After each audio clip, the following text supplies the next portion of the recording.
అంటే నేమ్స్ తీయకూడదు కానీ కొన్ని షోరూమ్స్కి వెళ్ళినప్పుడు మన హైదరాబాద్లో చాలా పెద్ద షోరూమ్ అది, వెళ్ళినప్పుడు ఆ చెప్పుల స్టాండ్లు కబోర్డ్స్ అవి చూసి ఇలా కదిపితే మొత్తం కదిలిపోతూ ఉంటాయి అవి. అవును మేడం. ఆ స్క్రూ అనేది ఇక అంతకు మించి టైట్ అవ్వదు, అది లూజ్ అవుతూనే ఉంటుంది యాక్చువల్లీ. సో అలాంటి సిచ్యువేషన్స్ ఇక్కడ వస్తే, లేదంటే అలాంటి రాకుండా మీరు ఏం చేస్తున్నారంటే ఏం చెప్తారు? మీరు చాలా డీప్ క్వశ్చన్ అడిగారు. అది ఇండస్ట్రీలో ఒక సీక్రెట్ అన్నమాట.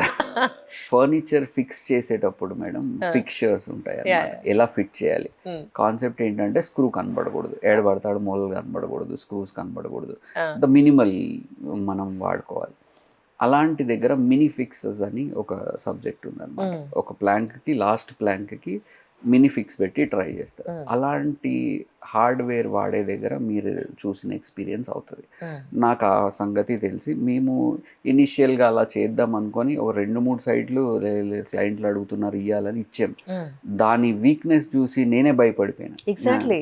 అరే ఇది కాదు వర్క్. ఎందుకంటే మేడం ఇప్పుడు నేను కమిట్ అవుతున్నా, ఏమని మీ ఫర్నిచర్కి నేను బాధ్యత అని ఏదో కమిట్ అవుతున్నాం కదా. మీరు ఫోన్ చేస్తూ నాకు పిలుస్తున్నారు అనుకోండి, నాకు డబల్ ఖర్చు.